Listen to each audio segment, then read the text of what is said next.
Multinodular goitre or neck swelling in a 60-year-old female. Welcome to this short case presentation on multinodular goitre or neck swelling in a 60-year-old female. Let's break it down step by step to make it simple and exam focused. Step 1. General inspection. As you approach the patient, start by greeting them politely and ensuring their comfort. Observe the patient's overall appearance. Look for signs of thyroid dysfunction like weight changes, anxiety, or lethargy. Skin changes such as dryness or sweating. Signs of thyroid eye disease like exophthalmos. Step 2. Inspect the neck. From the front and side, observe for swelling in the neck, visible pulsations or scars from previous surgeries. Symmetry of the neck. Ask the patient to swallow some water while you observe. Look for movement of the swelling, as thyroid swellings typically move with swallowing. Step 3. Palpation. Stand behind the patient and gently feel the neck. Use the following steps. Place your fingers on either side of the trachea to assess the size, shape,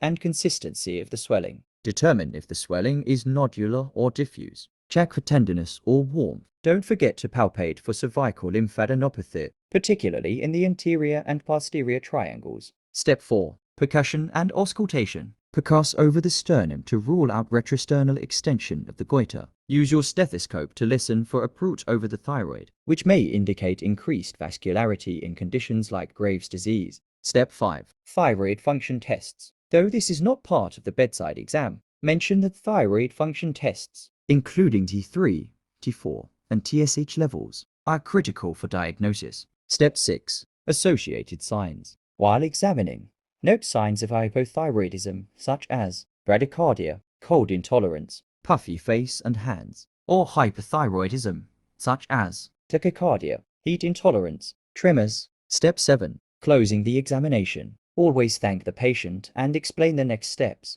For example, mention the possibility of ultrasound or FNAC for further evaluation. Tips for students. Be systematic and confident. Observe the patient's comfort and gain consent for every step. Use both hands during palpation to feel the thyroid gland properly. Mention red flags like compressive symptoms, difficulty swallowing or breathing. This structured approach not only helps in exams but also builds confidence in real clinical practice. Remember, clarity and confidence are key in presenting short cases effectively. Thank you for watching and good luck with your preparation.